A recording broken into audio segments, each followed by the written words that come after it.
Vamos então falar deste breaking news, já com a imagem aparecendo aqui em tela. Cláudio Castro, operação da Polícia Federal agora, neste momento. Essas operações que habitualmente começam de manhã cedo, é mais uma, já com essa mesma roupagem, começando cedo, 16 mandados de busca e apreensão.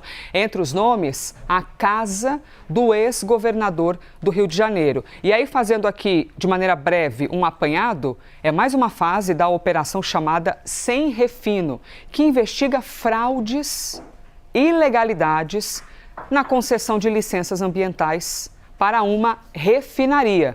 É o que nós sabemos neste momento, nesta sexta-feira de manhã, dia 14 de agosto de 2026. Então eu já emendo aqui o papo com o Theo Cury para a gente compreender o que foi exatamente apurado, o que sabemos neste momento, e isso é um desdobramento de algo que a gente já viu, né?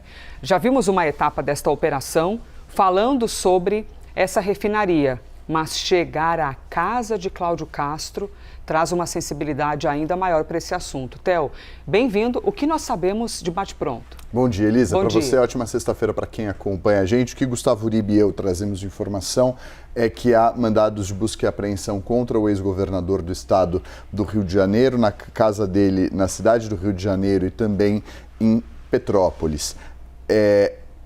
A Polícia Federal mira ele pela segunda vez, a segunda deflagração de operação mirando ele nessa operação chamada Sem Refino da Polícia Federal, uma investigação que Desculpa, as informações vêm chegando aqui. Claro. E quando você precisar dar uma pausa na tua fala para ler alguma coisa, você vai me dizendo aqui, Theo Cury, e eu vou falando, inclusive, até um pouquinho mais devagar para dar tempo do Theo responder e ver o que ele está vendo. Inclusive, enquanto você vê aí, Theo, eu estou aqui com a imagem que já está exposta para vocês, a matéria que já está em nosso site. Cláudio Castro volta a ser alvo de busca e apreensão em operação da PF. E aí, eu vou subir aqui com o meu tablet para poder te contar algumas questões. Foram cumpridos, então, eles estão usando já no passado. Foram cumpridos 16 mandados de busca e apreensão. Aqui a gente vai compreender, então, se os 16 são o total, porque, eventualmente, agora às 9 horas e 5 minutos, pode ser que existam outros mandados ainda que não tenham sido cumpridos, tá? Mas, por enquanto, eles falam em 16 alvos de busca e apreensão nesta manhã de sexta-feira. E a informação que a gente tem quanto à localidade, gente, é que é no Rio de Janeiro, porque é muito comum que nós vejamos uma operação que esteja ali pulverizada em várias cidades. Por enquanto, a informação é de 16 mandados de busca e apreensão apenas no Rio de Janeiro. E, segundo a Polícia Federal, a ação tem por objetivo apurar fraude na concessão de licenças ambientais para a refinaria, a revelia das diretrizes, ou seja, não seguindo as regras, a lei, as diretrizes dos órgãos técnicos competentes, além de, esse além de é importante, hein? Além de lavagem de dinheiro ligada ao esquema criminoso. Eles chamam de lavagem de capitais, ligada essa lavagem ao esquema criminoso. Theo Cury, então, quer dizer que enquanto a gente está aqui ao vivo, chegaram alguns nomes para você? Sim, Elisa, enquanto a gente conversava, alguns nomes vêm chegando, nomes de ex-secretários do governo do estado do Rio de Janeiro que atuavam no governo do Cláudio Castro. E que ajuda a entender, desculpa a interrupção enquanto a gente conversava, as informações vêm chegando, uma deflagração de operação que acontece nesse momento em diversos endereços no estado do Rio de Janeiro. São 16 mandados de busca e apreensão que não dizem respeito somente ao ex-governador do estado do Rio. Além dele, secretários que passaram pelo governo do Cláudio Castro lá no estado do Rio de Janeiro, como Bernardo Rossi, que foi secretário de Meio Ambiente, e também José Mauro Júnior, que foi secretário de Transformação Digital. Por que esse é um ponto importante? Na operação passada, no dia 15 de maio, quando o ministro Alexandre de Moraes do Supremo Tribunal Federal determinou a deflagração dessa operação, o que a Polícia Federal sustentava quando solicita ao ministro a deflagração da operação? A Polícia Federal diz o seguinte, que sob a batuta de Cláudio Castro, E, mediante as suas diretrizes, o governo do estado do Rio de Janeiro direcionou todos os esforços da máquina pública em um verdadeiro engajamento multiorgânico em prol do conglomerado capitaneado por Ricardo Magro, do grupo Refit. Eu estou dizendo do passado, Elisa, para ajudar a entender o que explica o que está acontecendo hoje.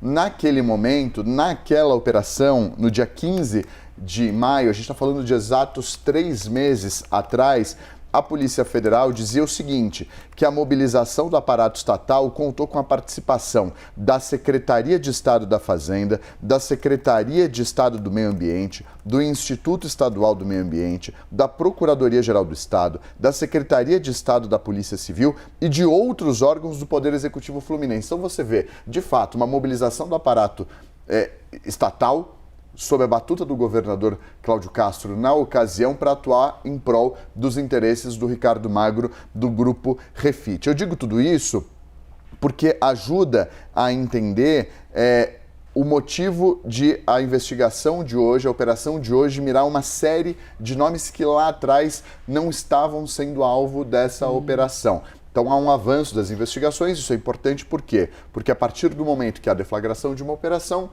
os agentes da polícia, eles escolhem documentos, celulares, computadores, notebooks, eles escolhem certidões, eles escolhem uma série de elementos que ajudam a perícia avançar com relação a esse caso. Então, naquele momento, a Polícia Federal já mostrava que havia uma mobilização dentro do governo do Cláudio Castro para atuar em prol do conglomerado do Ricardo Magro da Refit. Por que esse é um ponto importante? Porque naquela ocasião a Polícia Federal dizia que o ex-governador permitiu um cenário propício para atividades espúrias da Refit, mostrando que havia todo esse direcionamento dos esforços da máquina pública em favor do conglomerado do Ricardo Magro. Então a gente tem aí agora alguns nomes que aparecem entre os alvos de busca e apreensão da Polícia Federal. Nessa nova fase, não há mandado de prisão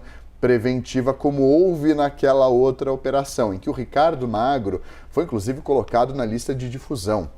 Ele vive no exterior, vive nos Estados Unidos já há um bom tempo, é muito conhecido das autoridades brasileiras, em especial da Receita Federal, é um dos principais sonegadores de impostos do Brasil, está na lista de devedor contumaz aqui no Brasil e há toda essa mobilização dos investigadores para tentar, inclusive ele chegou a ser alvo de conversas do governo brasileiro com o governo norte-americano. Você lembra quando o Lula foi aos Estados Unidos, havia aquele papo de que ele podia, que o governo mirava uma pessoa que vivia nos Estados Unidos, que devia muitos impostos, e isso entrou inclusive naquelas negociações sobre reaproximação de Lula com Trump lá no passado, esticando um pouco mais o nosso papo para além do juridiquês do caso investigativo, para a parte política. Então, a gente está aqui contando com 1, 2, 3, 4, 5, 6, 7, ao menos 8 pessoas que são alvo de busca e apreensão, ao todo 16 mandatos que vão sendo cumpridos e logo mais a gente vai trazendo mais detalhes. Olha, aproveitando, o Theo Perfeito, lembrando disso, é verdade, eles levaram isso à conversa, o Brasilzão dizendo, olha, a gente pode trabalhar de maneira colaborativa, até porque é um nome que para a gente também interessa, né, que nós tenhamos ali o acesso até ele e que ele pague por isso, que é quando a gente fala sobre um roubo, que é você ter um imposto a ser pago e você simplesmente não paga. Então você está roubando do dinheiro público porque a grana do imposto é para o bem público, né, para a sociedade de maneira geral. E você faz quaisquer que sejam os esquemas para poder pagar menos imposto.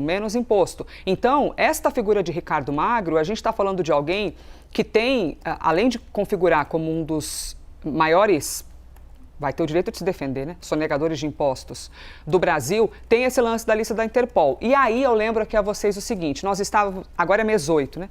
Vamos voltar junto aqui, ó, 7, 6, 5, mês 5, maio, nós estávamos aqui quando vimos esta operação sem refino, que já tinha cumprido busca e apreensão contra Cláudio Castro. À época, a gente falou aqui inclusive com ele, Jonas Maia, nosso analista em segurança pública, de que tudo aquilo que estava sendo apreendido na operação, certamente, assim como em qualquer outra operação, ia servir de embasamento para uma nova etapa desta operação sem refino, porque tinha gente com um nome muito importante e muitos caminhos ainda a serem percorridos. À época, era dia... Deixa eu confirmar aqui. Da outra operação, 15 de maio. 15, maravilhoso. Que Alexandre de Moraes, à época, determinou a inclusão do dono da Refit na lista de foragidos da Interpol, que é quando você expande para além do nosso território nacional e aí você conta com a ajuda de outras polícias de outros países para conseguir encontrar um nome. No dia 15 de maio, Alexandre de Moraes colocou-o nessa lista da Interpol, determinou a inclusão. E aí, minha gente, era dia 15, pula para o dia 22, 7 dias depois, a gente contou para vocês aqui que a Interpol tinha de fato classificado Ricardo Magro, da Refit, como um foragido internacional, que aí ele passaria a constar na lista de 196 países, que são os países que fazem parte da Interpol. À época, o que a gente te contou, e é justamente Cláudio Castro também nesta mesma condição, é a mesma operação. Cláudio Castro não tem a ver com inclusão de nome na Interpol, mas é da mesma operação do mesmo caso. A Interpol disse que ele cumpria os requisitos para a inclusão e aí, desde então, ele passou a ser procurado. Foi uma determinação de Moraes que autorizou a prisão contra Magro e busca e apreensão contra o ex-governador do Rio de Janeiro, Cláudio Castro, na operação Sem Refino.